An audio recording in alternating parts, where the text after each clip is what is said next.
Questlove Supreme is a production of iHeartRadio.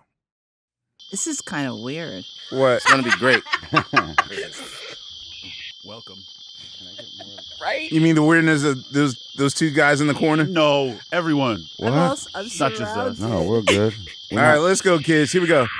Suprema, Suprema, roll call. Suprema, Suprema, roll call. Suprema, Suprema, roll call. Suprema, Suprema, roll call. My name is Questlove. Yeah. Shut up! Yeah. So, ladies and gentlemen, this is another episode of Questlove Supreme. I'm your host, Questlove. Hope you are doing fine. We have Fontiglo and Laia and Sugar Steve and Unpaid Bill. And our guest today is the Emmy-winning director in film. Why y'all looking at me like there's a... See, Fonte already knows what time it is.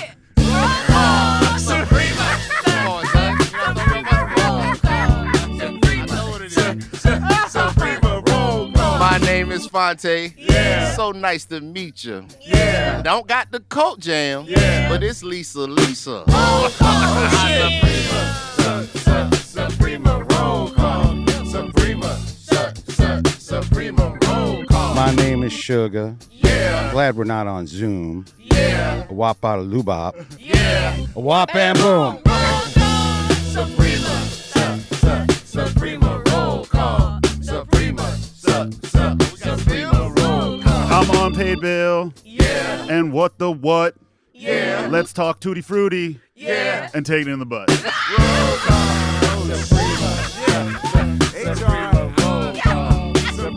Good night. Suprema roll call. It's Laia. Yeah. And I'm losing my mind. Yeah. I am everything. Yeah. Best music doc of my time. Roll call. Suprema. Thanks a lot, Laia. I mean, Suprema roll call. My name is Lisa. Yeah. And I can't rap, Yeah. but I'm a director. Yeah. And I'm going to tell you about some Little Richard. I know why you left a rap label. Suprema roll call. Suprema roll call. Suprema roll call. I'm sorry, Amir. I didn't No, mean that. actually, I agree with you. It's one of the most important. Yo, no, for real, ladies and gentlemen, welcome to another Questlove Supreme episode. All right, how are you guys doing?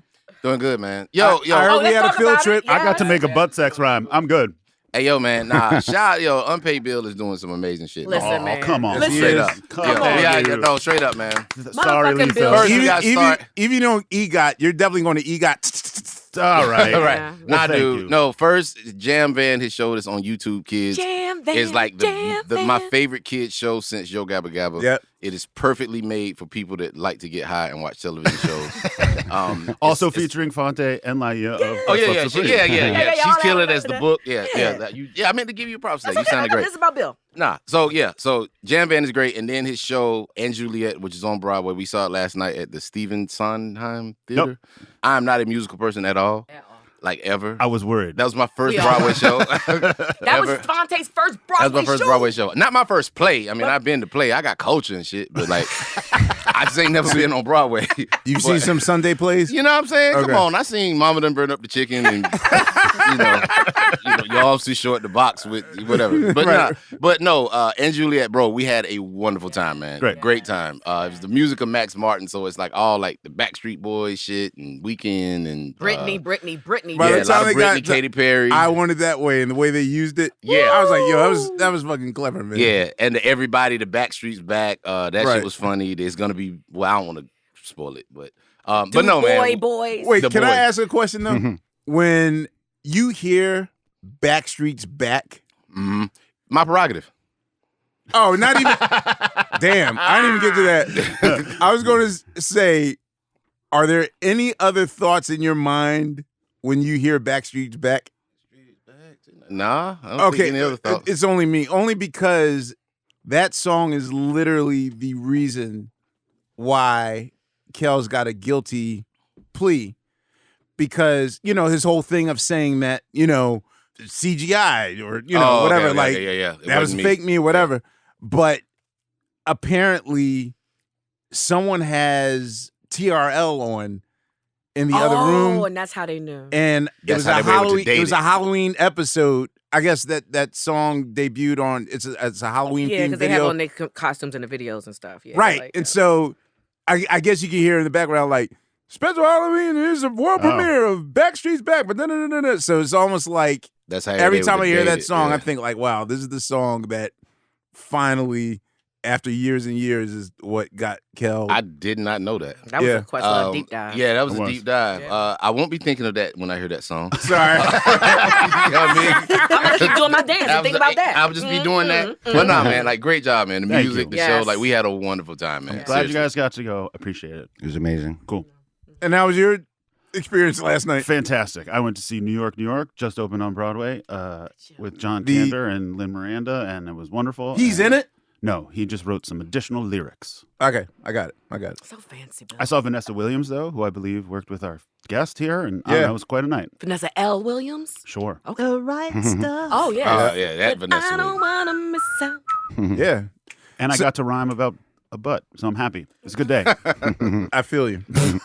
I'm here for it. Yo, our guest today is Emmy-winning director, film producer, and she was part of the team that brought us. Precious. It's Wait, Oscar. can I ask something? We ain't even finished the intro. Okay.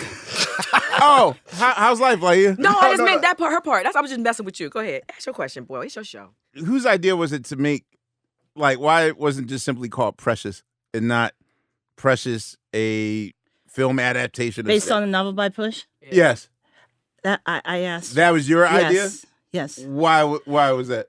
Precious was the character, but the source material was so important. And I wanted to make certain that connection was there. At the end of the day, Instead you of like can, Tyler, you like can when shorten people, it. You can Right, shorten okay. it if you want, but I wanted people to connect to the book that, back in the 90s on the subway going to Brooklyn, That's what you everybody read. was reading Push. So based on the novel by Push. At 30 Rock, that's always been like an inside joke where people will never say Precious. They'll be like, "Oh, you're talking about Precious," based on a novel by Push and by Sapphire. Like literally, they'll give the whole biography or description of the book, and I was like, "Why do you guys keep saying that?" And I guess it's them like, Credit. That's dope. Also, because if it was just going to be Precious, I didn't think that gave enough. We worked on that film for so long to get Sapphire to give us the rights, to Right. option it, to develop it, to write the script, to have one director, to then have Lee step in, to have cast the main character. And 4 weeks before we're going to start shooting, Lee's like, "We have the wrong person." I'm like, "Oh, no, we have the right person because we're going to start shooting in 4 weeks." And then we went out and we found Gabby Sidibe. So there's such a deep, deep history. We worked on it forever. Oh, so she was the right person, but they "Wait a oh, minute, sorry. let me introduce our guest first." Wait, I said pause that for a to you second. 10 minutes ago. Okay. I know that. Anyway, there's also the Apollo Theater documentary, which she was part of that production team. She also directed Remix Hip Hop Times Fashion. Yes. All right, got it. That was dope. And before her life in film, she was an exec at Mercury and Def Jam. Very interesting story of how we're connected. We'll talk about that later.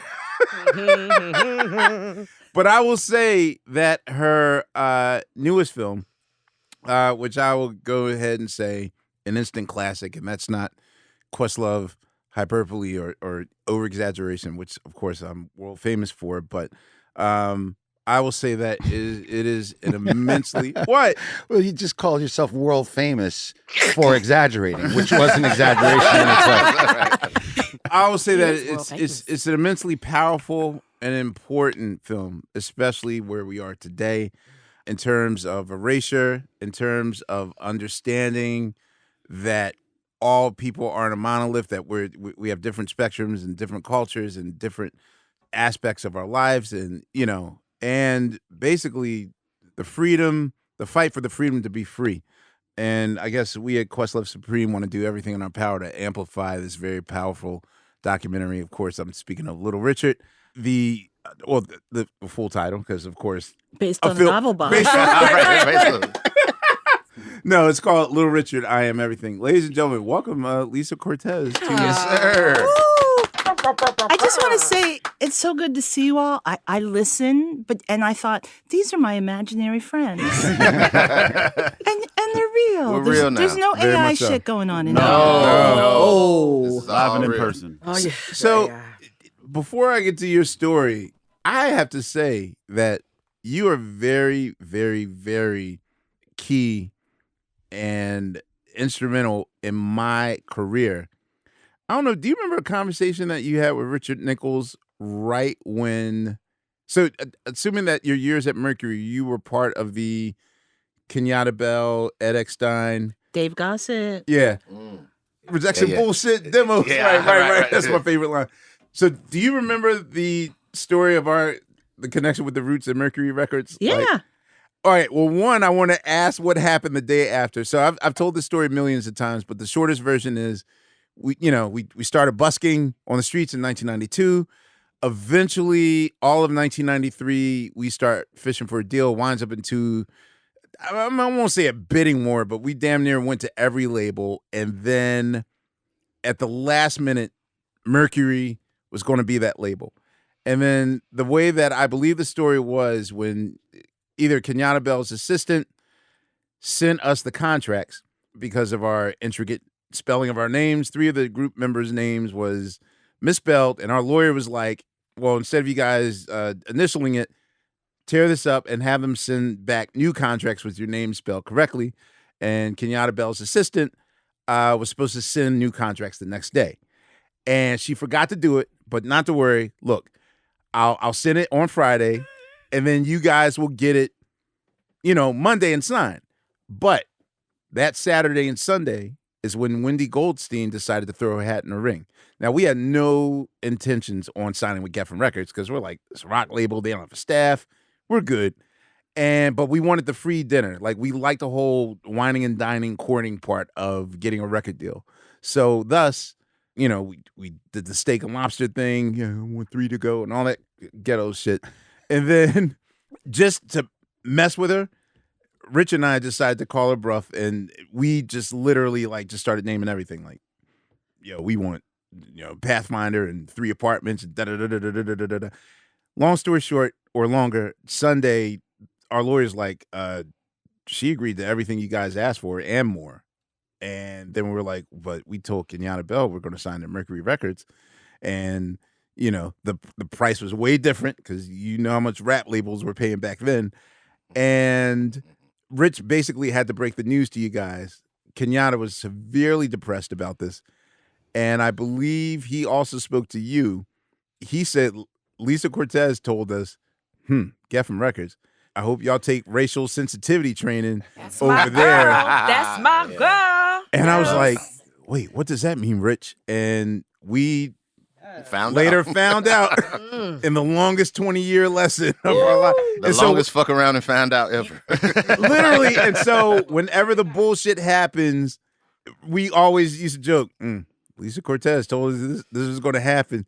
So do you know, what was the aftermath of that? Because, we should have signed to that label. Like, you guys took us to the Legion. I think the Legion was shooting a Jingle Jingle Jangle. Wow. Jingle was on that- Jangle. Size of up for every angle. Literally, Wow. we went to the Jingle Jangle set. We met Drez and everything. We're like, oh shit, we're gonna be stars, and then, Here come Wendy. So Here we I are. remember when you guys did a showcase for us. yeah, at SIR, Yes. Yeah. Like on 50 something. Yeah. Kind of in SIR, proximity. 52nd, And it was fantastic. right? I was the VP and I had hired all those guys. Like Yep. Dave Gossett had gotten fired at Def Jam. And I was like, come over and work with me. Mhm. And, Kenyatta came in. And I didn't know this thing about the spelling Yeah, stuff. See, that's the thing. When you give the keys to the car to the kids, like sometimes they don't tell you stuff. They don't that drive well, is also very- our parents were naming us like Amir. It's like It's 40. Amir. College. It's It's Amir. not, don't do that to No, but That's why- Malik had like 12 names. Oh, so yeah. yeah, So Tariq, Luke Montrotter. I do remember though telling Kenyatta that because I wanted to do the deal, and I wanted to support also my team, because if somebody came to me and like, Lisa, we have to sign, and they had so much passion, they had a vision. I saw you guys. I knew the long tail that we could make an investment in. And when I heard, and it's like I always blame it on the managers. I'm like, who's the manager? Who let this shit go down? You gave Rich an earful. But with grace, I was born in Connecticut. He said you did it very Claire Huxtable, like the very stern. Motherfucker. Right. But I love you. Bless you. And so, but I was just like, I also, as an executive, saw different spaces. And I knew Wendy Goldstein had a great heart and she was there.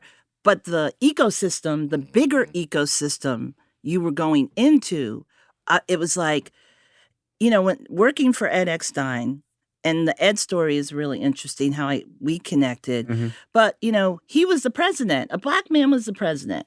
He let all of us do our thing. Like I got a tape from Red Alert. It was The Black Sheep. I was like, I want to sign them. It was a real janky tape too. But I was just like, I really like these kids from North Carolina. Let's do it. I was like, I didn't know what? Sanford. I did not know that. I forgot. Yeah. Sanford, yeah. I got a tape on a spoken word artist, Reggie Gaines. I was like, I want to do a spoken word record. He's like, sure. I would produce. Me also, right? Wait, didn't y'all No, sign? Reggie Gaines? Me for me was RCA. Okay. Yeah, no, we're always kind and gentle. Okay. So when all of this happened, I just was like, yes, they should be here, but more importantly, I'm a prayerful person, so I was like, I'm just praying that the right people, besides the one A&R person who loves this group, is going to come on board. Because I know how that happened. Like, I would love things, and I could not get the rest of the company on board. And then, like Buju. I worked with Buju for so many years, from signing him to finally getting to Till Shiloh. And there was a lot of resistance. When you're the sole A&R person in the woods going, they're the best, they're the greatest, come to the show. Let's do this at retail. Come on, let's get them on this tour. And everybody's going, when's the new X record going to drop? It's very disheartening. Were you? Did you sign Ill Al Scratch as well? Mm-hmm. Okay. Yeah. How did that come about? I think that might have been someone might have been Bernadette Williams, who's my assistant, and then she became an A&R person. I did a record, a label deal with DJ Pooh, because I had known Pooh from, back in my days before. And I think if we're going to Mercury, the most interesting thing, talking about Vanessa Williams, is when I was at Rush, I started a company there called Rush Producer Management, RPM.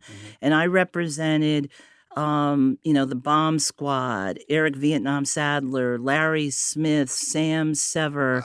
That's how they got Jam involved Master with Jay. Vanessa Williams. And so the late, great Gary Harris, Gary. Every conversation I ever had with Gary was always like, I don't even know how to visually describe, but he'd just be like one of those cats that would always cover his mouth like it's a casino. Like, Oh yeah. Like the feds is watching him. Like, right. But he'd be like, yo, it's a kid named D'Angelo, like whatever. Gary was part of the D'Angelo team at EMI, but he was at Mercury first. Well, he was friends with Ed. He never went there. So Ed had Wing Records, and he had Tony. He had Vanessa. They were trying to blow her up. And Gary said, Joe, you need to meet Cortez. She's working with all the hot hip-hop producers. So Hank Shockley, Bomb Squad, did a remix of The Right Stuff. Right. And then Ed was in California. He would come to New York. We'd take him to Nell's. We'd take him to The Fever, And so I knew all the people out there, the producers. I would sleep in the studio at Green Street. When we did Ice Cube's first album, The Bomb Squad. You were there to produced witness that. that? Oh, yeah. What? Jesus H. What was Christ. that like? Yeah. I'm the hip-hop Zelig.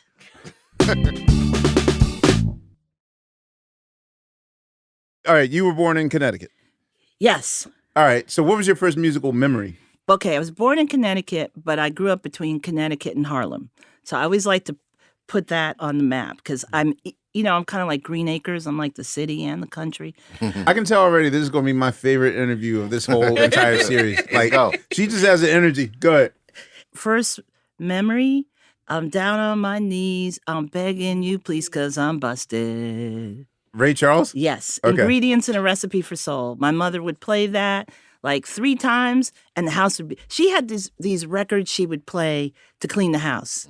And she'd be like, I pay him 3 times and the house will be clean. So that was one. And then Dinah Washington, This Bit of Earth. And then there'd be an occasional show tune. So I love musicals. Looking at Bill. I love musicals. I don't. Bill. Said the man on his way to an EGOT. I mean, You know Wait, what I can I mean? ask a question? Speaking of Busted, sure. have you ever heard this version of Ray Charles doing Busted and then someone walks on stage to sucker punch Ray because I guess Ray slept with this woman? No.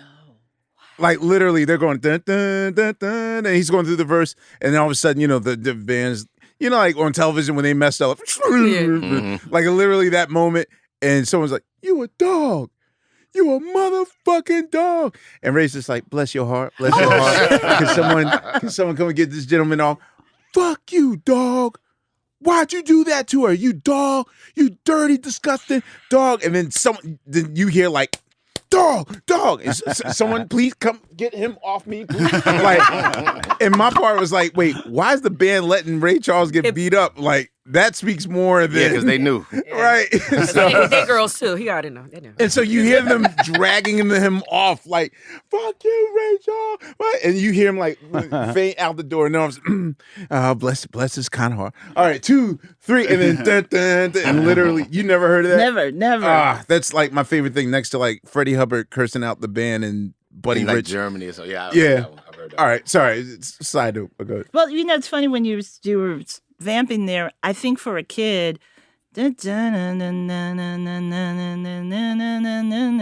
Right. even though I didn't know the lyrics, I love the melody. Mhm. So I think that's why I always remember that so strongly as that musical memory, and just how it motivated my mother to get the house together.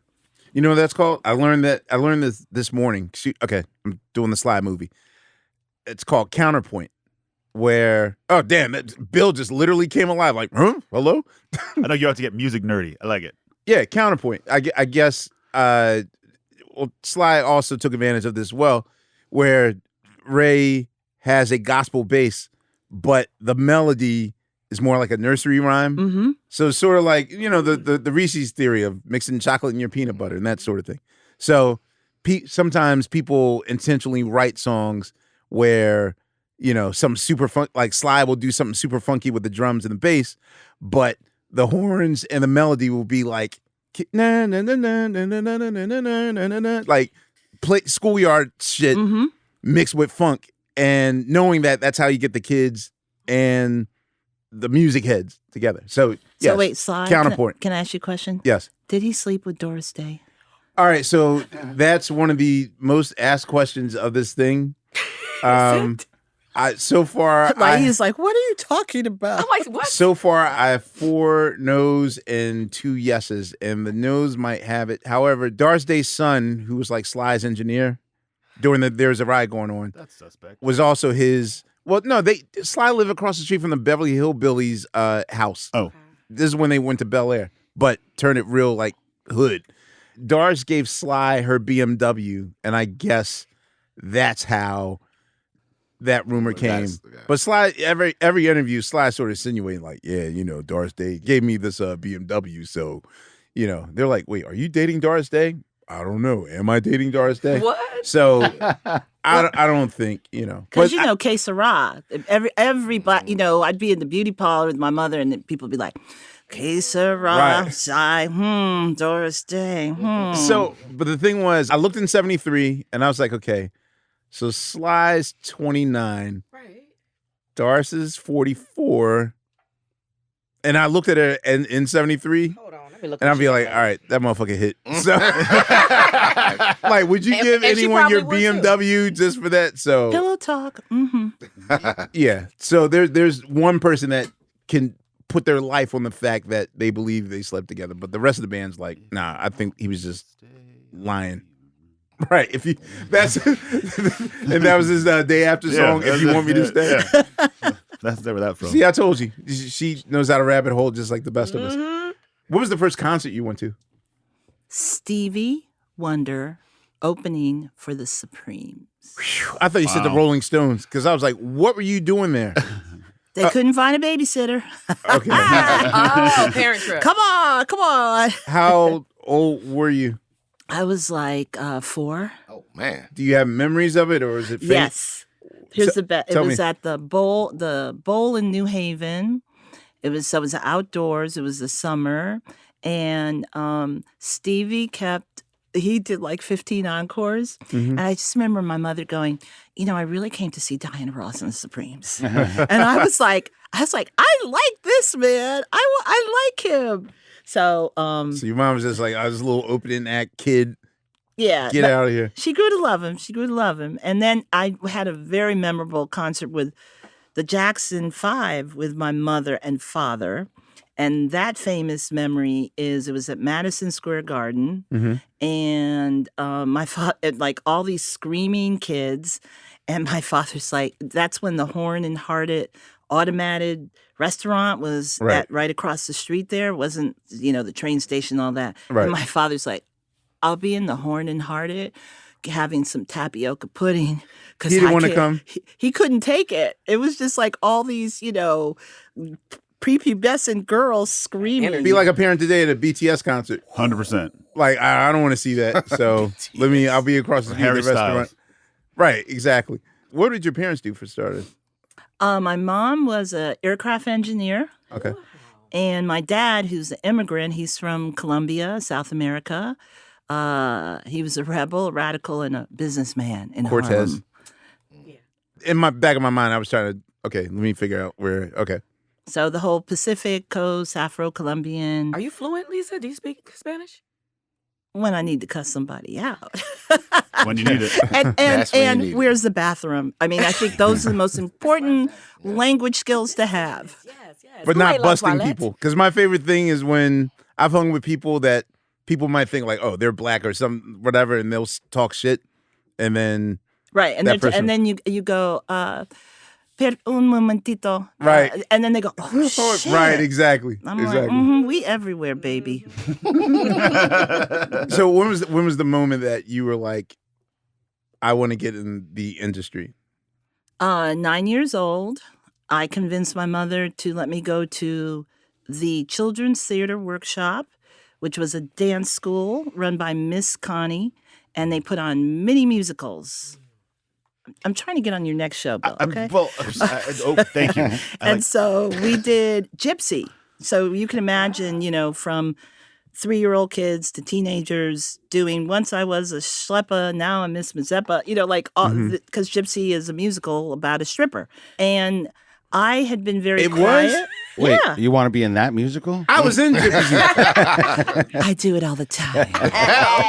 Wait, I didn't know that.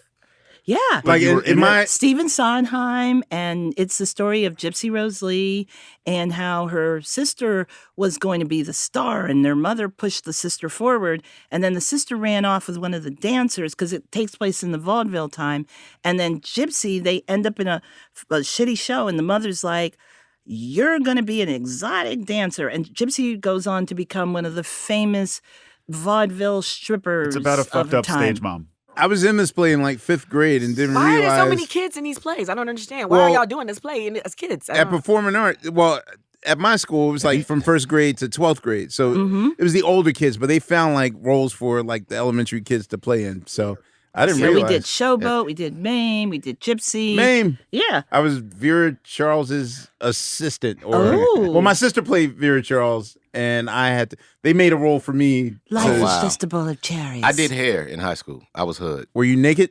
Fuck no. Okay. Then you didn't do hair. Nah.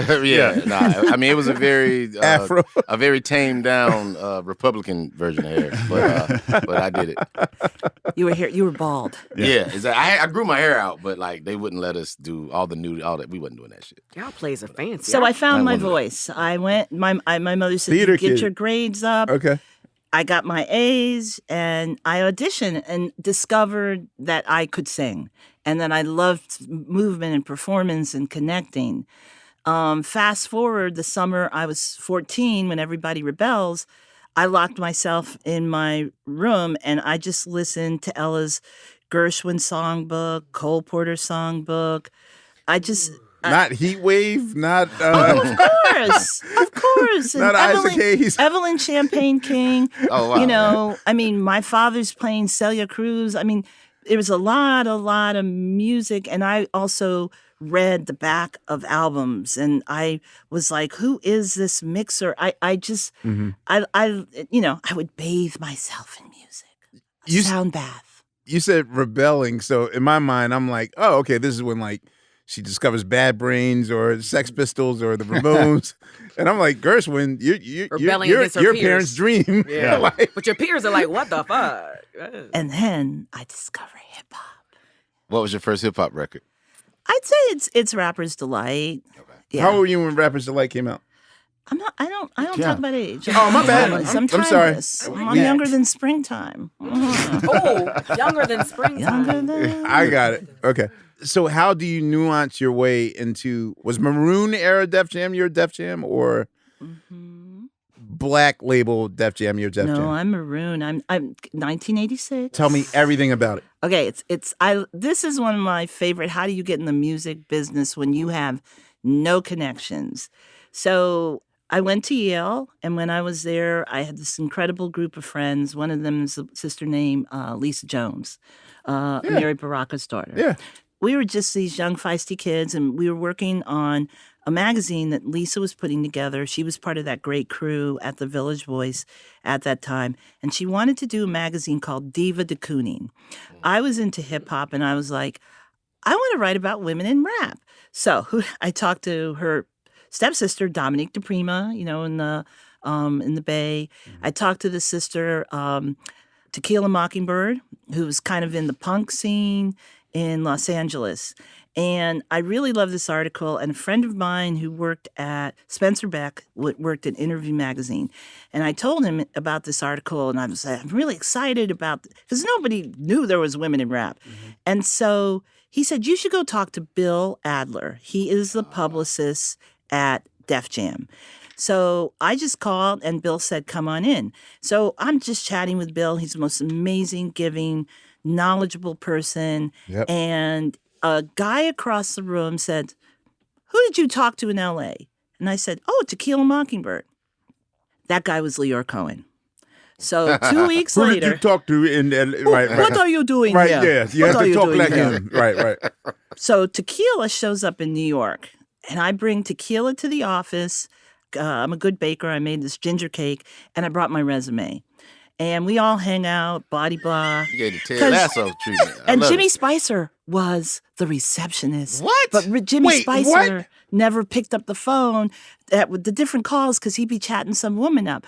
So I didn't get the job. Wait, can you stop? This is the second time that we've heard the story of someone charming the Def Jam staff to nuance a job via pastries. Because you also feed remember people. Kevin Lyles with his Girl You Know Is True money every morning Yeah. at 6 a.m. would buy everyone orange juice. And Leor was like impressed. Like, this guy's cleaning up the office and buying us donuts. And that's how he got Oh, wow. a job. Like, Russell was like, get away from me, kid.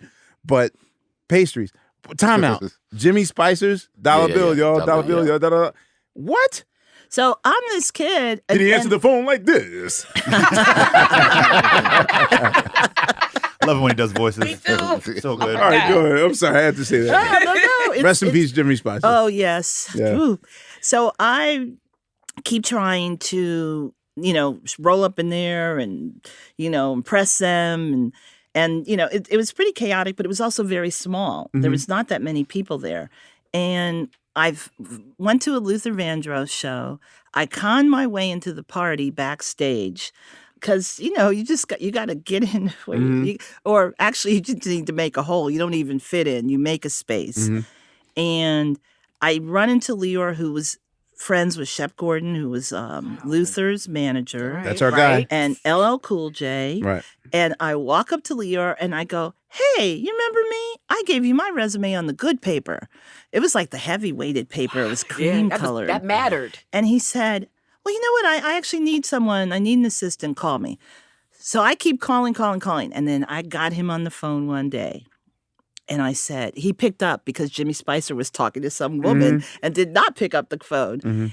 And I said to Leor, I don't really know if, you'll like me or I'll like you, but I'll come and work for you for a half a day for free. And that half a day turned into 5 years. A lifetime. Oh, wow. So from 86 to 91. Wow. Okay. So, so License it's- Deal is about to start to come out. Yep, I was there when... Original concept is Big endeavor. yeah. Yep, and I was there when we Nation of moved to Millions? 298 Elizabeth Street. Right. When Chuck came in and met with Mr. Bill Stephanie. Right. And, they signed the Public Enemy. What is Leor like then? Because the Leor we like know now is such a big personality and Oh, he was big. yeah. big. And Well, you know what? So he was always that person. Like the way he that was people never a imitate wallflower. Yeah, the way people imitate Lauren Michaels that right. like I see Lauren and Leo are the two most imitated execs that I know. But they always have a sort of disapproving father. that. And untouchable. They're Quite. untouchable. Like it feels like in ways, right? They sit in glass like you can touch Lauren, but Leo and Lauren are in that way kind of I know softer Leo now. Like Leo is like He's more very zen. benevolent. Right, Ah, right, yeah, right. okay. More He's more benevolent. zen. So It's that Bali effect from Russell. let me ask you at the time, because I know that it's hard. Like I'm such a history buff, but I think people don't appreciate something until like time has passed. Like 5 years later or 10 years later, you're like, wow, I was really part of the team that brought one of the biggest hip hop selling records to the world, like License to Ill or that sort of thing. But like for you though, are you recognizing that history is being made on the spot? Or was it just like, man, whatever? They became my family. Because the crazy thing is the first week my dad died when I was 15. And the first week that I went to work there, my mom died. Oh no. And, this small group from Russell, Leor, Heidi Smith, Bill Adler, Simone, who was our receptionist, Bill Stephanie, they took care of me. They loved me. I remember one day I got mugged.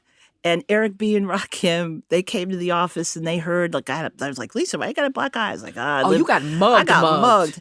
And Oh, 'cause Lisa. Wow, I you lived in real New York. Wow. I lived in the real deal.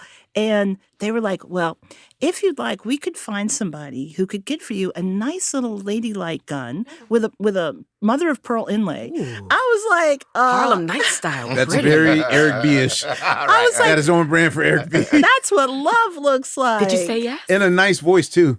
Pretty gun. A very nerdy voice. Ooh. Like nothing scares me more than nerdy thugs. That's rare. I just want to tell you, as a woman, especially in hip hop, it's rare to hear this level of feeling protected and loved and all of that. So I'm in it. I'm like, because I also fought for them.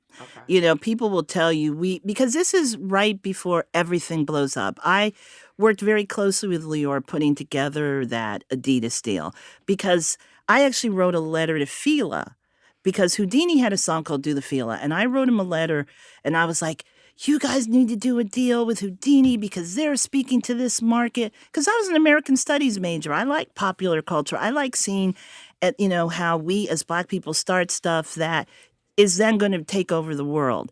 But Fila's like, oh, no, thank you.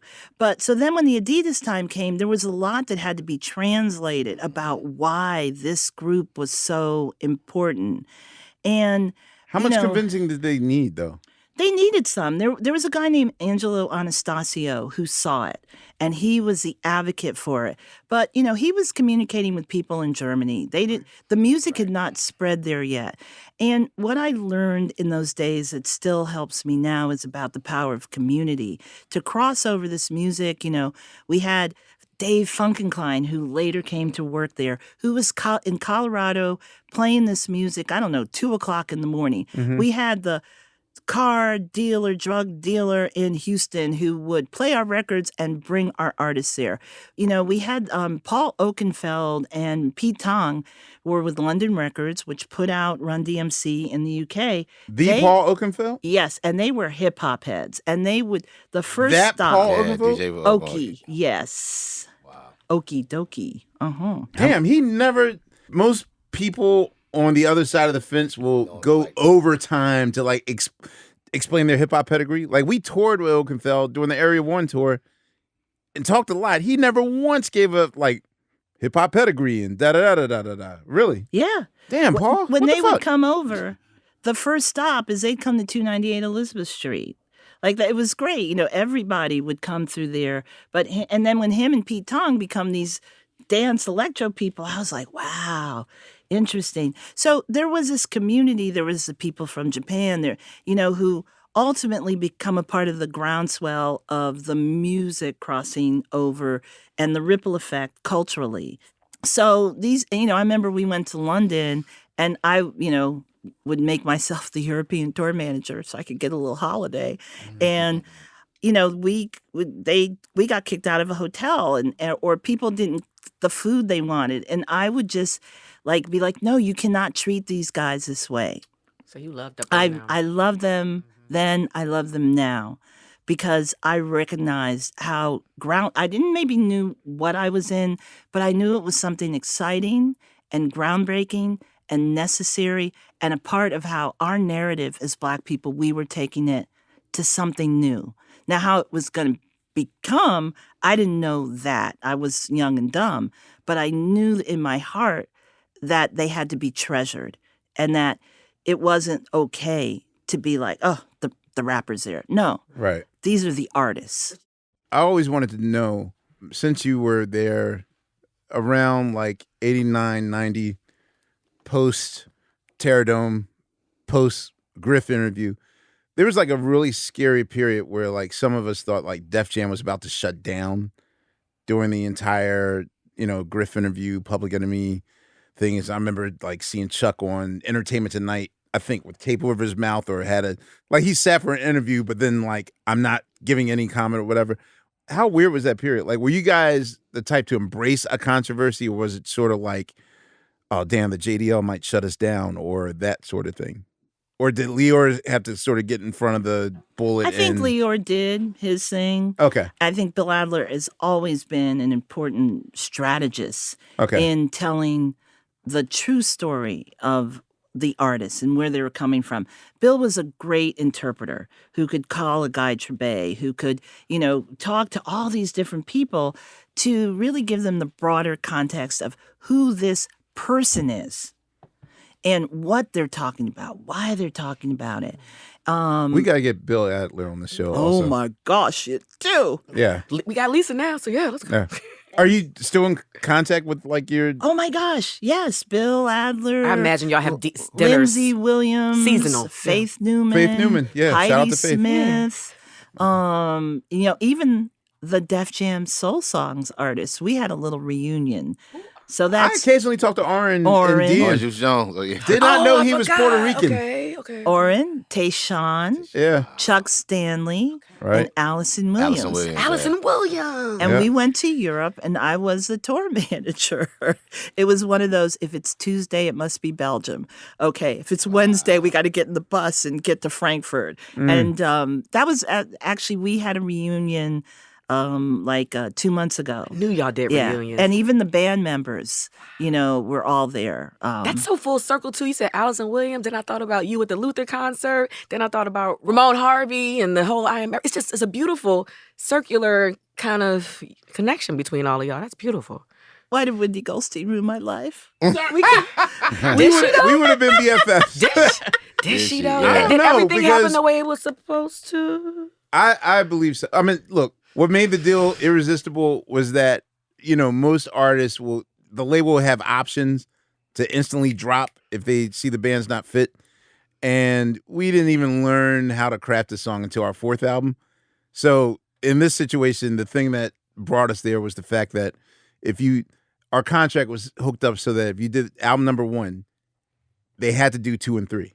If we did 4, they had to do 5 and 6. It was really the true reason why we've had 17 albums under our belt, because the label, trust me, there were many times where the label was like, get rid of, oh, damn, another 2 records. And so that's the story. So why did you leave Def Jam, and what brought you to Mercury? Well, Ed Eckstein offered me a gig, Mm-hmm. and then everybody did, because people were afraid of Leora Russell.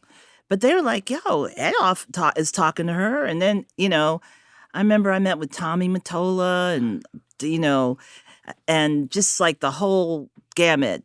But what I loved about Ed, and I still love, is we grew up listening to all kinds of music, because I got my, I can sing all of Stairway to Heaven and, Darkness on the Edge of Town, Patti Smith and Nick Drake, and, then do a little Brazilian lullaby with Sarah Vaughan, and then drop into a cumbia.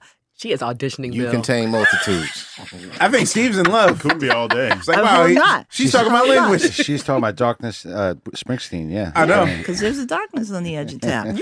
Ooh. And and Ed, as the son of Billy Eckstein, growing up in California, he has he's a good one to talk to. I already talked to him. He's ready to go. I know he's really listening. That's why I'm broad. glad you're talking about him. Yeah. Yeah, he's coming. And he said to me, Lisa, I said, Ed, I don't know if I just want to do black music. He said, you can do whatever you want. And I knew that I would want to produce the cast recording of Jelly's Last Jam, which I did when I was there working with George Wolfe. I did records with John Lucien.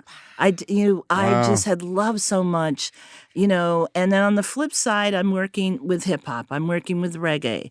I worked with all kinds of music. I was the person when Talking Loud came to the States because I was the Incognito. point person. And Incognito, Omar, Young yeah. Disciples. Lisa. So wait, were you the one that introduced Giles Peterson to us? Might have. Wow. 'Cause Hip Hop Zelig is now Acid Jazz Zelig. yeah. Literally, when Giles got the word that he lost us, he didn't take that line. He flew to Wendy and was like, I still want, and she let him do it.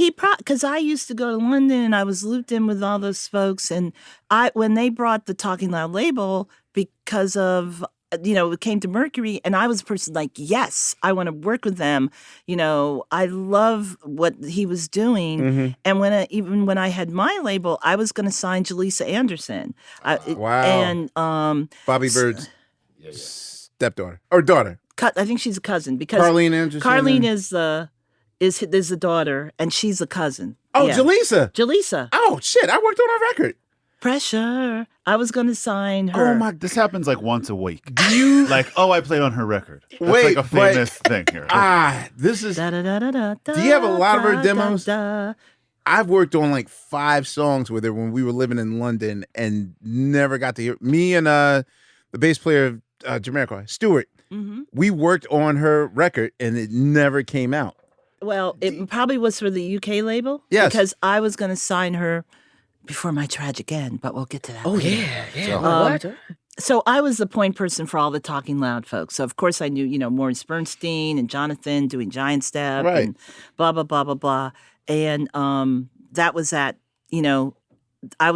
so I love that Ed allowed me that space to connect with and try things out and really be able to broaden the scope of expression within Black music, And I worked with Angela Winbush. yes, No, sir. Angela Winbush. Oh, that's it? She's not Angela. She's Angela. I thought it was Angela. Okay, I'm off. Angela. Okay, Angela. Who is incredible. She is producer, songwriter, voice like an angel. You're in the studio with her? Or are you in? Ah, damn. 85 was when she was Ray married Nana. to Ronald? yeah. Okay. I went to their spaceship studio in California. Okay. I want to ask Lisa. You mentioned Larry Smith. He's just someone that we always just very rarely we get people that actually work with him. So like, what was he like in the studio? What was that relationship like working with him? Because he's just an unsung hero So with for me. Houdini, Run and DMC? he had this whole connection to other UK artists because of Zamba. multi-instrumentalist and just and a peacemaker. Because you have to remember, a lot of these artists are very young. This is all new. They had a way and a pace, and Larry had come from where they had started, but he had traveled and he had the hits, and he was really great talking to the artists and talking them down and cooling them out. And it's funny. I ran into Paul Shaffer came to a screening of Little Richard over the weekend, and Paul Shaffer did a hip hop record. When my radio's on, and Larry Smith he produced that song. He produced the album that has Will. Yeah, when and my Jazzy radio's Jeff. on. Yeah, that's Larry. I didn't write the songs, but I put that deal together. So the world famous my first show was at Radio City Music Hall thing. So Dion of Dion and the Belmonts is also on the show and brings Paul Shaffer out, who I guess obviously just released the single. And I remember because Will and Jeff weren't there or whatever, and they wanted to do that song. And for half a second, it was like they looked in my direction like, oh, do you know how to rap? That sort of thing. And it was like, nah, I'm not doing that. But you orchestrated that song? Well, because it's a whole album. Yeah. With that Larry produces. Yeah, that This is I a did hip hop. not- Let me just when be I clear. was- Let me be clear. Yes, it's a doo-wop. It's like Dion of Dion and the Belmonts, Run Around Soon. It's Dion. It's in Paul's mind, he's doing what Boyz II Men successfully did. He wanted to do a doo-wop joint like with Coolio. hip-hop. A modern, And he's New York. And, Paul was like a nerdy, hip New Yorker type, whatever. So he wanted to just amalgamate all that. And there was like a few performances where Jeff and Will and Dion and Check Paul must have been Shaffer. good. Yeah, check good. Yeah, well, this was, no, it was 89. So it was like, you don't say no to Paul Shaffer. Yeah, the check was good, right? Right, the check. The opportunities as well, Exactly. but yeah. Right. Well, But, it was it's also how they then get invited to go on David Letterman. The opportunity. Right. That's what Because, Fonte yes, talks right, about. yeah. Right. That was like how yeah. it didn't just happen. There, all these people were resistant. The way now that they want to have Pusha T on or whoever on the Right. show, Mhm. they didn't want to have these artists. No. They did not, want their children, just like with Little Richard, Larry to be Smith. exposed. Yes, the But children. Larry, He yeah. produced that song. So, how do you became president of, what was your highest position at Mercury? I was VP of A&R. So for you in music, what do you deem like your 3 crowning achievements? Yeah, like I seeded this and blah blah blah happened. Don't Like, say Paul Shaffer. I like that song. Okay. When my radio was on. How come you don't know this, Steve? Because I have taste. Right? It wasn't. Look, Because it's funny. We should look up. wait, and Dad. confirm. Because Dad, am I allowed to play this song? Talking to. He said, yeah, he gave you the He's a thumb up. cousin. Until he cuts Until it Lisa out. thinks of her answers, because all I know right, she here we go. 10 seconds or less, he said. Yeah. 10 seconds left. Make Wow, it a good 10 seconds. I got it. So That's 10 seconds. That's 10 seconds. Dion and the Belmonts. Whoa, this shit made MTV. Oh, this is definitely a Larry Smith drum track. Yeah. Straight from the Houdini's Open Sesame Sessions. But what is Paul Shaffer doing Vibing out. Dude, Paul, do you not know? He's- like, in the song? He's the DJ Khaled. Oh. Okay, thank you. I didn't even know that Houdini was a part of this. No, but you got to understand, like, Johnny Carson was just the standard of late night. I get it. And So, Letterman was the alt. Letterman was like, he was hip. Yeah, I like, get it. him and Paul, as nerdy as they were like the cool guys that, like, not stuffy suit like Carson. So, this, I mean, no one brought this shit. And only me. I'm the one Right. person that knows this song. All right, so Okay, I brought it. I'm sorry. Yeah. Go ahead. It's a cool so song. Lisa, what's your Shut up, answers? Steve. Thank you for giving me time. Yeah, you see how I did it? So wait, 3 Crowning achievements. crowning achievements. Or 3 magic moments that you got to witness. Because I'm very impressed about you being in the room with the Bomb Squad. Okay, so Bomb Squad, and Ice Cube Mm-hmm. singing backup on the Lesson Zero soundtrack, the Danzig song, and the Wow. Roy Orbison song, Who are Life you? Fades Away. Who are you, Lisa Cortez? Danzig, Lonely in Lesson Zero. Damn. And Rick Rubin produced those. Yeah. Because, I had thoughts that I was going to be a singer. That's how I thought I could get a job in the music industry and get discovered. And I very quickly learned that it's not just about you got a great voice and you have a look and a style and a vibe, but you also have the right label, you have the right manager, you have all the stars have to line up. And when I fell into this motley family that was so exciting and all these different characters and, in the office, you got bottles coming in, you got people smoking crack outside, you got it was craziness. And I was like, I can do the art, but I can also do the commerce and I can be an advocate. And so I gave up the singing, but for some reason they needed a fourth voice. And I think I worked my way in to join. So I love that moment because we're not credited on those two songs, but it's Chuck Stanley, Allison, myself, and I think Tayshaun might have been singing. Yeah. Really? So, when did you, in your mind, leave the music industry? So I started this label after several years at Mercury. I was going to go to another label. What was the name of the label? So my label was called Loose Cannon. Okay. Yeah. And it was very challenging to have a small boutique label, struggling to have the promotion people take your records out because, you become second and third. And I had my little team and we were doing our own, street team and blah, blah.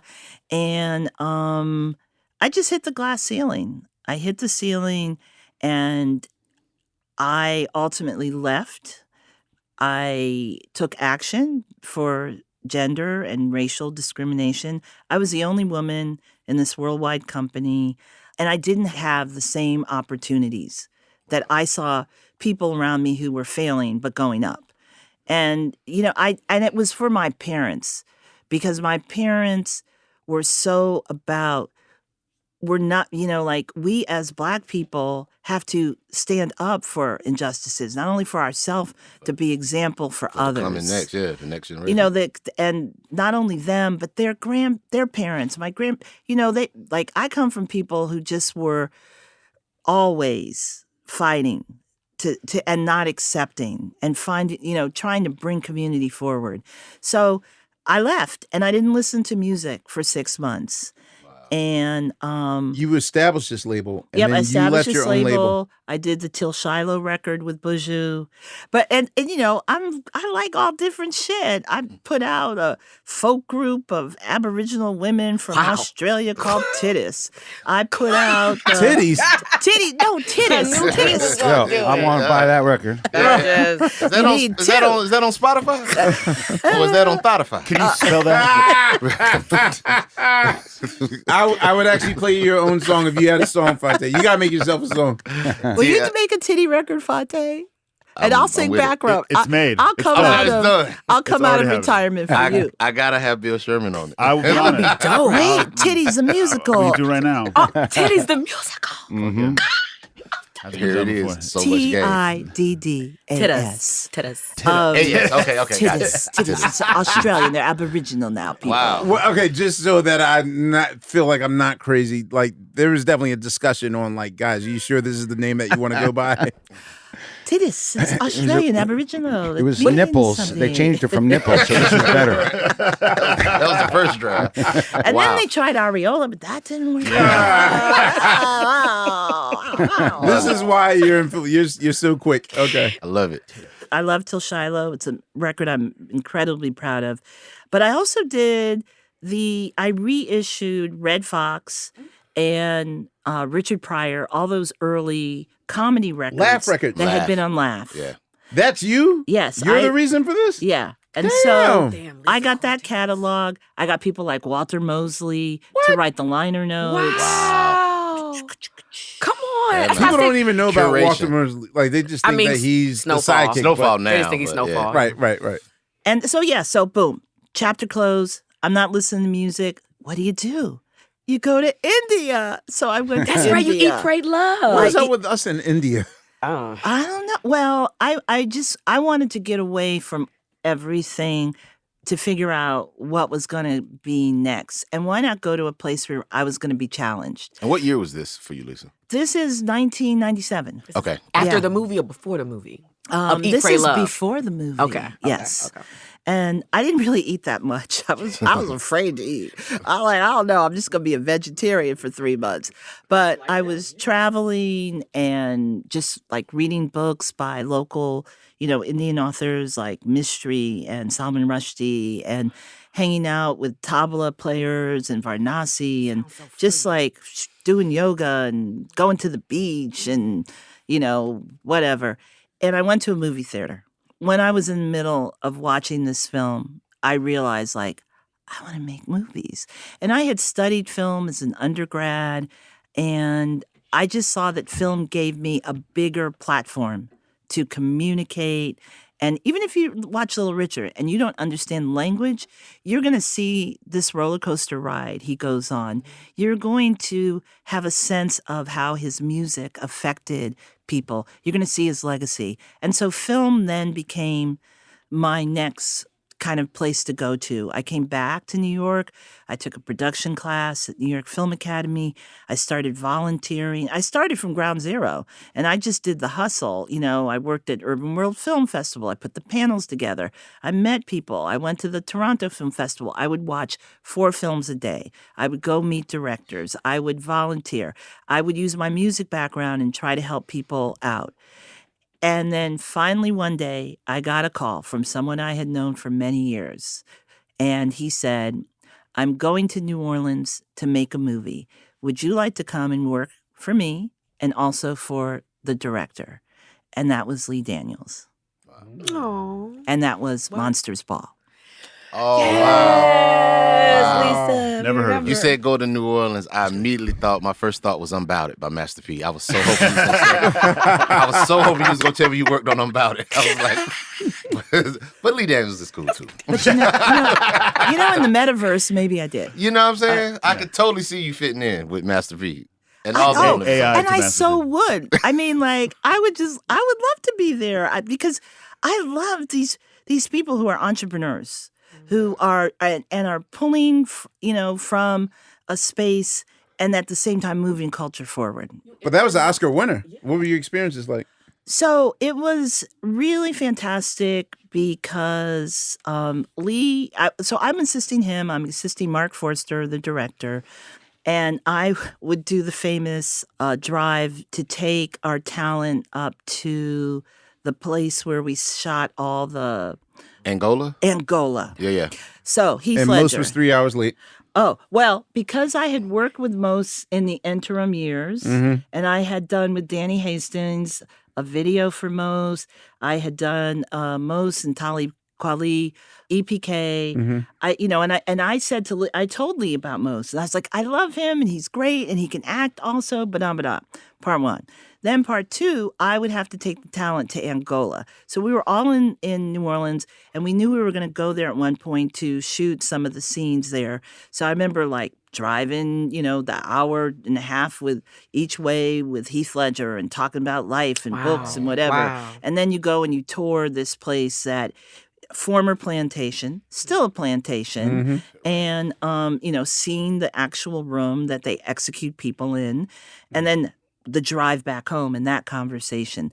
So I spent a lot of time with the talent, but I also started spending time with the DP, with the accountant, with wardrobe, and understanding like what they did and scheduling, and Lee like gave me that space to go and learn. So I had my little indie knowledge, but I also have arts and crafts knowledge. My mother was really big about making things. I like to make things, whether it's a record or a movie or a documentary. I get a lot of joy with all the people I get to work with and the assembly of it. Mhm. And so that opportunity allowed me to have that access. And that was a low budget film. But it was, there's so many funny, crazy stories. Can I ask, what was the budget for it? It's like around 3.5 million. Oh, y'all had to really cut corners and So nothing. prestige film.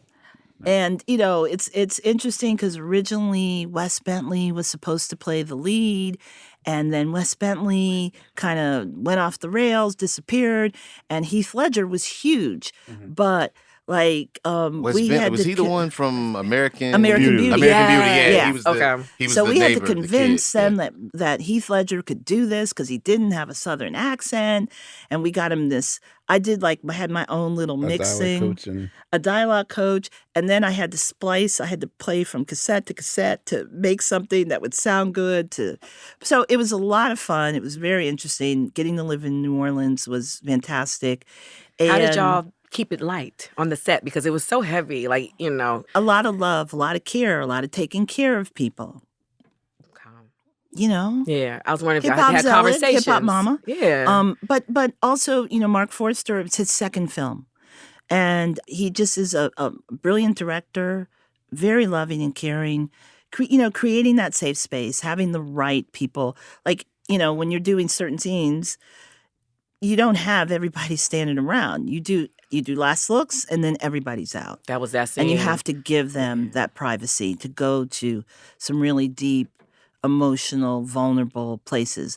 But nobody thought that film was going to do what it did, that Halle Berry would win the Academy Award, that it would go on to make over $30 million for a $3 million film. But what happened is Lee's like, Lionsgate, they made all the money. I'm not making any money. I'm going to take Lee Daniels Entertainment, that had been a management company. Lee had represented Michael Shannon, Morena Baccarin, Wes Bentley. I didn't know that about Lee. He represented all this great talent, and he said, let's start Lee Daniels Entertainment as a production company. So the first film that we then did on our own, which was very hip-hop, was The Woodsman with Kevin Bacon. Yeah, Kevin Bacon. So yeah. that's when I then moved to Philadelphia to then make 2 films there. I'm a 215 all day. girl. All day. Yeah. Yeah, that Cuba Gooding Jr. joint, that was my, woo.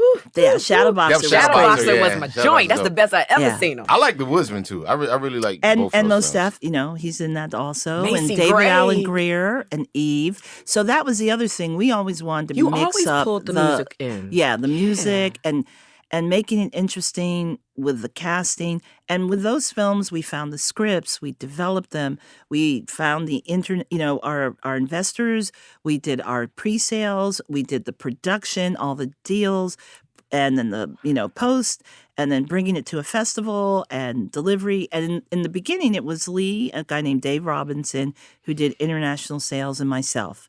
And we were doing material that other people were not looking at. Oh, yeah. And after Shadowboxer with Helen Mirren and Joseph Gordon-Levitt, Monique, Cuba Gooding Jr., Macy Gray. that's when Sapphire, who we had been chasing for years, gave us the option to push. what took it so long that it was a struggle to nail that deal down? She just was protective of who to give her word to. I know she had been chased when the book first came out by Madonna, who had wanted to tell it.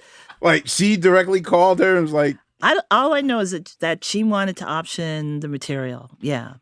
damn, And okay. we showed her Shadowboxer, and she said, "Yo, you guys aren't afraid to go there." Because as you remember in the film, there's Helen Mirren, who is an Yes. assassin, and she carries off hits with her stepson, Cuba Gooding Jr., who's also her lover. What the fuck? I read the script and I was blown away. So when I saw the visual and you got done, I was like, yo, it's really one of my favorite films. I'm sorry I'm so hype about it, but it was just a mind blower. In doing the Apollo Theater documentary, where is the Apollos, their footage of, I would have thought they would have had more footage, at least between their early years in the 40s and up until the mid 70s. They never recorded or documented those shows at all. There's very few shows that Yeah. were captured, and I mean I've become like a big archival person, and luckily on that show there was a Jerry, I forgot Jerry's name, who had worked with Percy when Percy took over and did the remodeling. And Jerry lives in Yonkers, and I went to his house, and we crawled through the basement, and he had those beautiful tapes Right. of the renovation and the reveal because Percy tried to have a multimedia center. So he started taping, and that's also at the onslaught of, Showtime at the Apollo. Right. But, I would have loved to have seen when the Motown review was there and so many of those incredible classic moments, but it didn't exist, see. And, I think the thing about documenting Black stories is that oftentimes our archival has been lost because we had to leave our homes in the middle of the night and escape, or our homes got burnt down, or, the flood came. Or we're just not sentimental. Well, maybe That's a some- lot. I get the a lot trauma. of that. Like Yeah. Don Only one- Cornelius literally blew up the Soul Train stage and everything, the signs, because he didn't want to pay for storage. So he was like, get rid of it all. So they had to like crush it and send it, like literally his entire history. He didn't care. Yeah, and the valuing of Black cultural product and Black cultural archival is really important to me because as I tell these stories, as you tell the stories you're doing, we want to bring people back to that moment. We just don't want a bunch of contemporary people saying it was like this, it was like that. No, we want it to be immersive, and we want you to see and feel and get a sense of the journey that we're on. We were talking outside before we started taping. You said this documentary, the Little Richard doc, about 2 years working on. What was the hardest part? Like, what was, I guess, the biggest kind of the bottleneck that took the most time? Well, we have this great partner, CNN Films, and when you do a film from them, it's 98 minutes. It ain't 97 and it ain't 101. Really? Because I kind of go like, well, can it be 101? Right. No. So, like when you got to back into that time, there's things that have to fall out.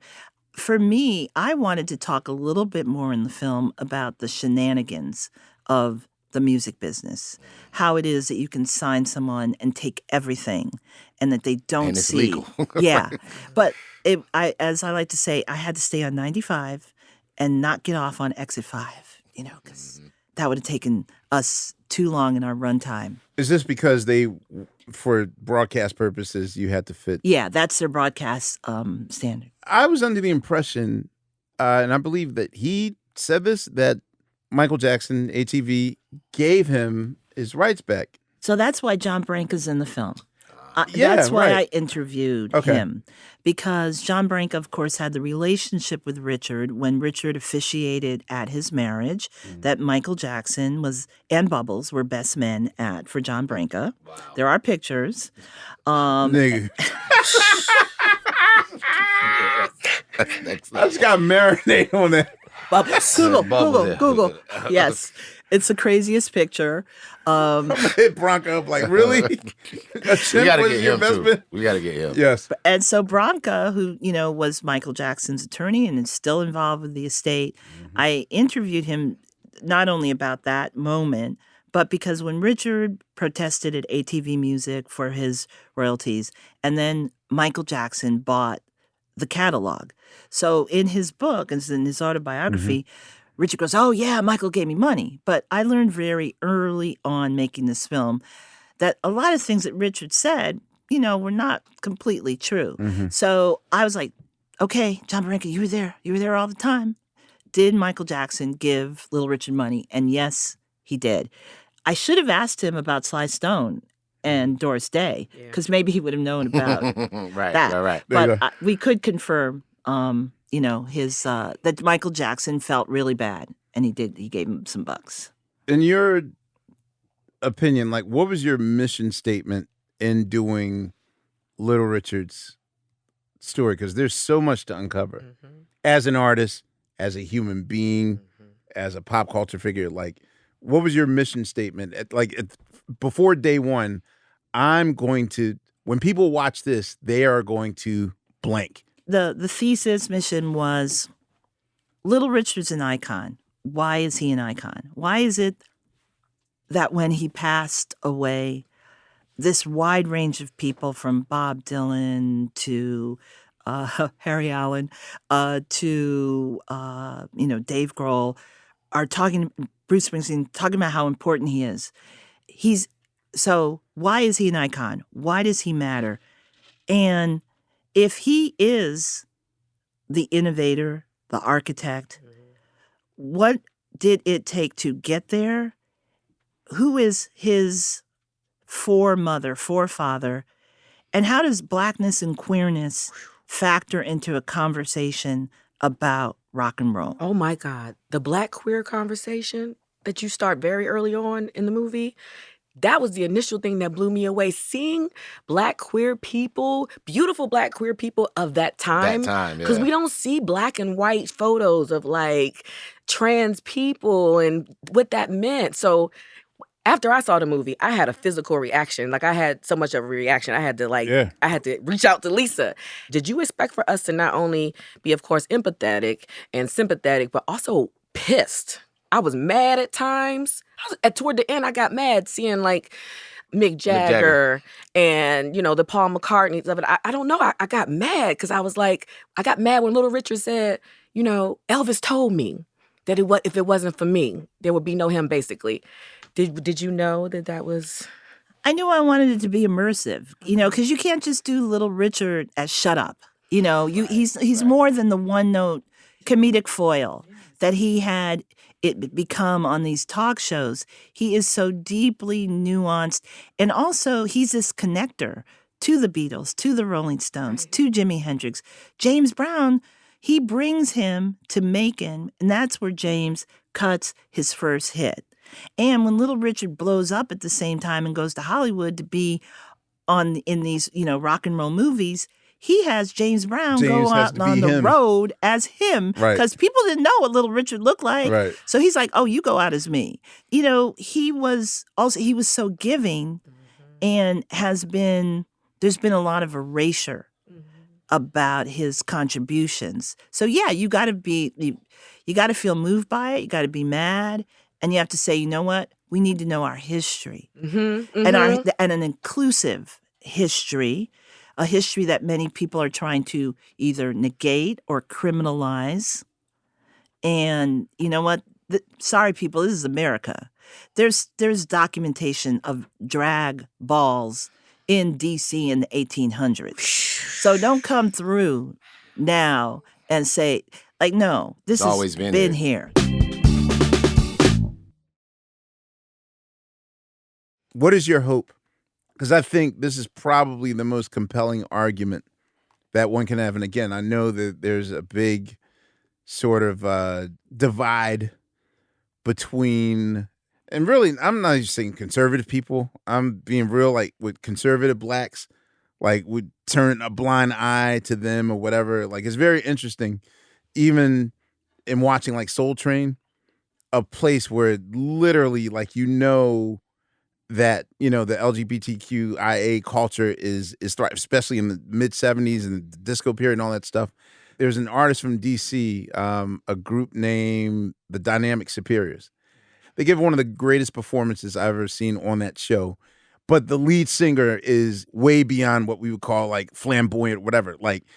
And Don's reaction to him is it's clearly like, I'm just going to act like you're not there. Like, oh yeah, he got on eyeliner, everything. It wasn't even like hostility, and it wasn't. It was you're invisible. Huh? I never even seen indifference. Like most people would just be like ignoring, like okay, like you're not there. But it's a level of conservatism that I can't even describe that Don does to him. Whereas like I'm clearly not going to acknowledge what I see here is what I feel I don't understand. So let me just act like it's not there. But I feel like this film could actually sort of open that door.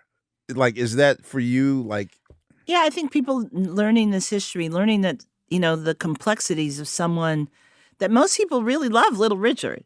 Like, you say Little Richard, like, oh, Tutti Frutti, Long Tall Sally. People start shouting lyrics. Yeah, I didn't know about that song I didn't know about Tutti Frutti. Yeah, I didn't know what Tutti Frutti was about. Yeah, but you do now. I do now. Yeah, sure. I have no doubt. And I went to Florida to screen it. And I was like, oh, God, I don't want to go to Florida. We know what's going on in Florida. Hey, man, you might as well go to America's anus. Oh, God. That's the fun. It was the best thing. Mm-hmm. First of all, there's like all these older people who, they've got this memory of they were teens and they saw him and they love this story and they embrace this story. They didn't go, oh, I like this part, but I don't like the queer part. Yeah.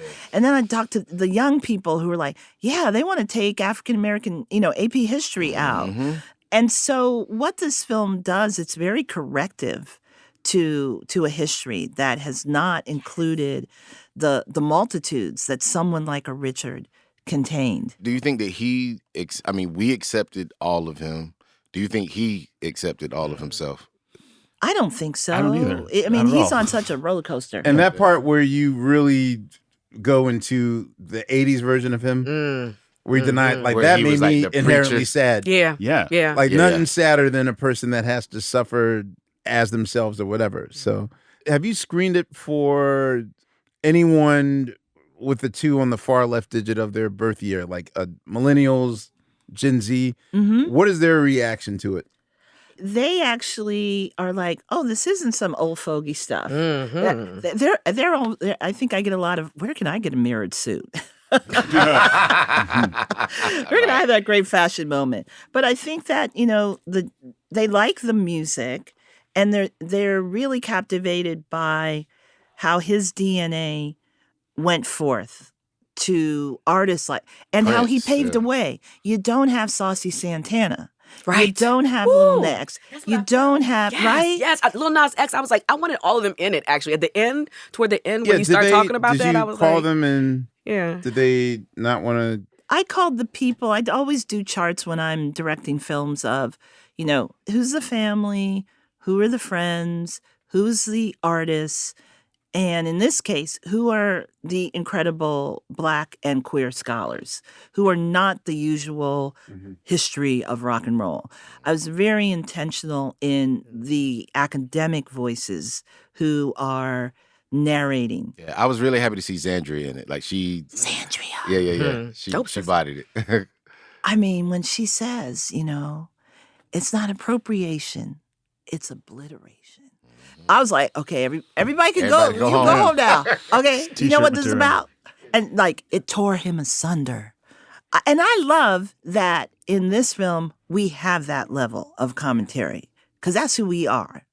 We can deconstruct Tutti Frutti, and Richard as Princess Lavone as a drag queen, but we can also talk about a harm to our community. Because those are all a part. If someone said to me, they'll take our rhythm, but they won't take Take our our blues. blues. I got a Yeah. T-shirt. Yeah. Right? Yeah.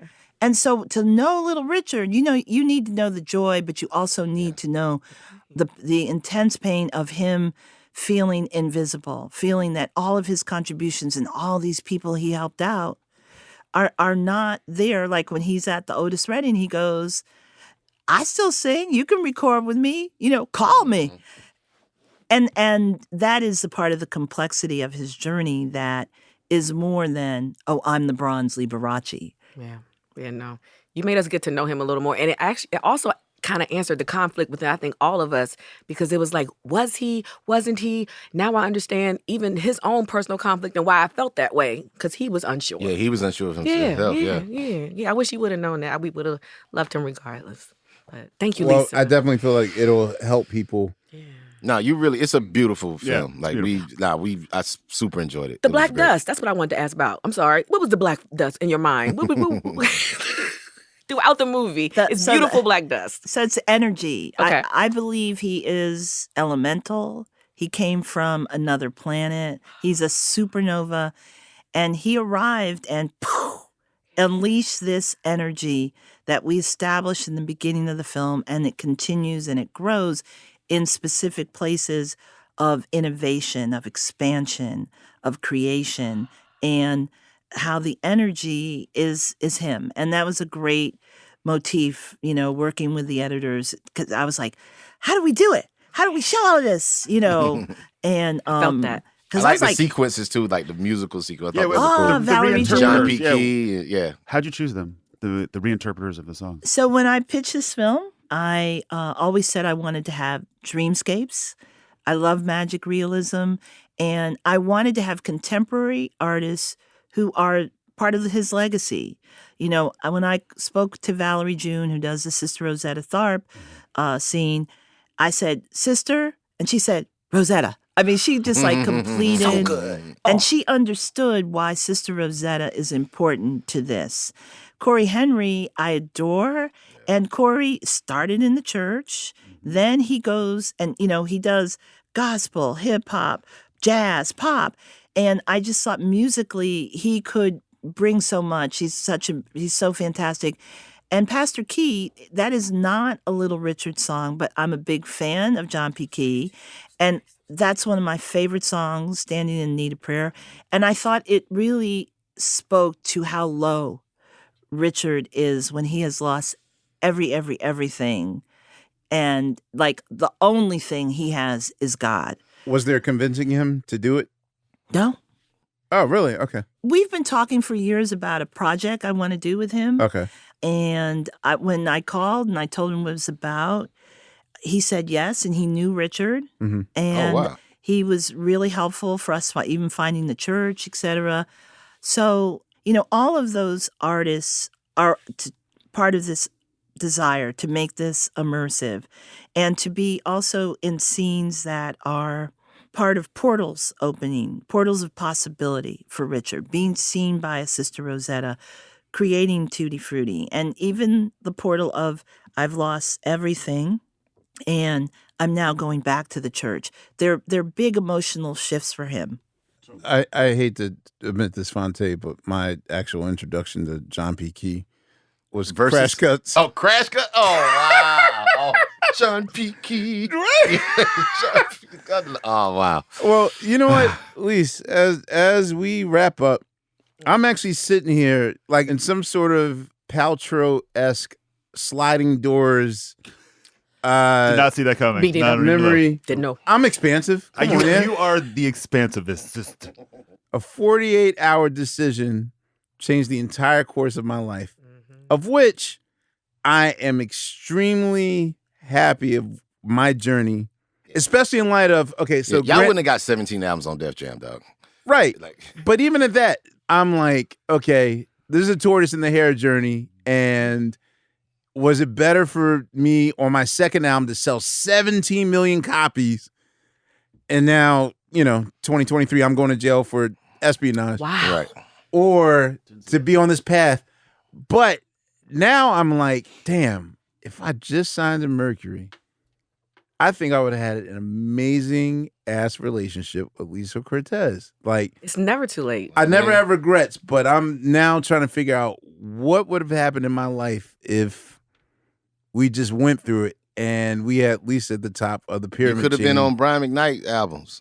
yeah. You know what I mean? You would have met Raphael Sadiq earlier. Wow. Right. Oh, But do you have a what Latin they quarter do- story? Do you, Do you have a Latin Quarter story? I survived. Oh, so you do have a story? Okay. Oh. right. So she had to. She had to go. Yeah. Yeah. No, I've had many. one time Hit the ground. Hit the ground. Before we wrap, I just want to say to Lisa, because I said to Lisa after I watched this movie, okay, so Lisa, this was amazing. I don't know what you're going to do next. Can you just tell the folks the 2 projects that you got cooking that's going to be blowing their minds away too?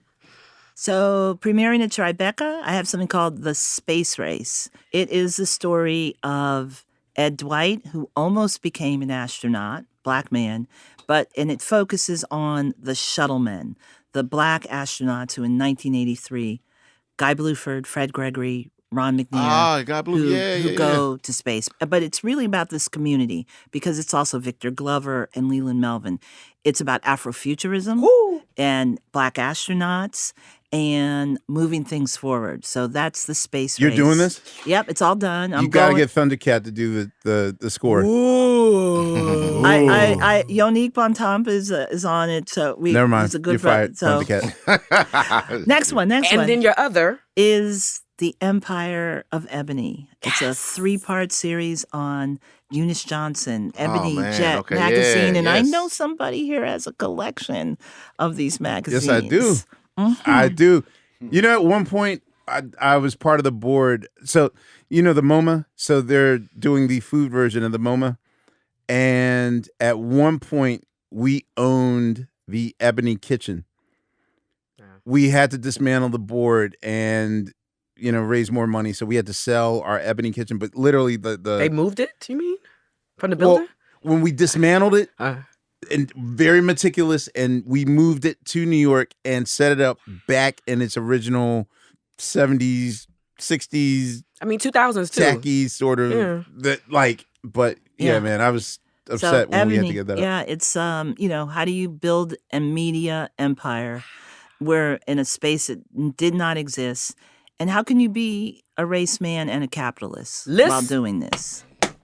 And then finally, I'm EPing a great film coming out. The Milk Goes On Forever, the art of David Hammonds. Oh, and I produced Invisible Beauty, which is the story of Beth Ann Hardison, the incredible Nice. model muse activist. All right, so in closing, Hey, you found it.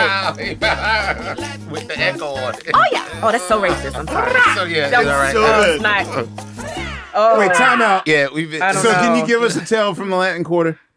The fucking timbale shit is so good every time. Well, it's like Mexican, Colombian, I like know. every There's some cumbia in it. I'm just saying. Yeah, Anyway, moving Speedy on. Gonzalez singing the lead vocals.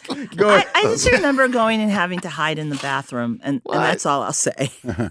Well, And I by take the hide, fifth. ladies and gentlemen, that was Tales from Latin Quarter. Lisa Cortez. Oh yeah. I can't stop doing it. That's Fonte, Lisa. Oh, thank God. Thank you very much, Lisa. Yes, Lisa. I appreciate it. I apologize that it took 3 decades for our BFF courtship to start, but no time like the president. Well, and Shit happens. congratulations to you. Thank you. I appreciate feel that. at every Academy Awards, we need to go back and give you guys your award again properly. But Thank you. the art, the work is there. So many people talk about the glorious Summer of Soul, but thank you. And, and all the projects I want to come and interview and hear you talk about all your films that you're doing. Like you're doing the I Aristocrats, right? talk about myself all the time. Yes. Oh my God. Oh my God. No, we don't. Yeah, no. On the next Questlove Supreme. Yes. Questlove. That's love. We're gonna do that. We are going to do that. Oh no! Thank you, All right, everybody. On behalf of Fontigolo and Laia and Sugar Steve and Unpaid Bill and the great Lisa Cortez, this is Questlove. Shout out to cousin Jake and Brittany, and also thank you. We're again live at CDM Studios in Charles. Manhattan. Thank you very much for hosting us. Count that money. Count that money. Count that money. Goodbye. Studio. That's what it I'll stands see y'all for. later. That's fucking Next awesome. go round. Peace.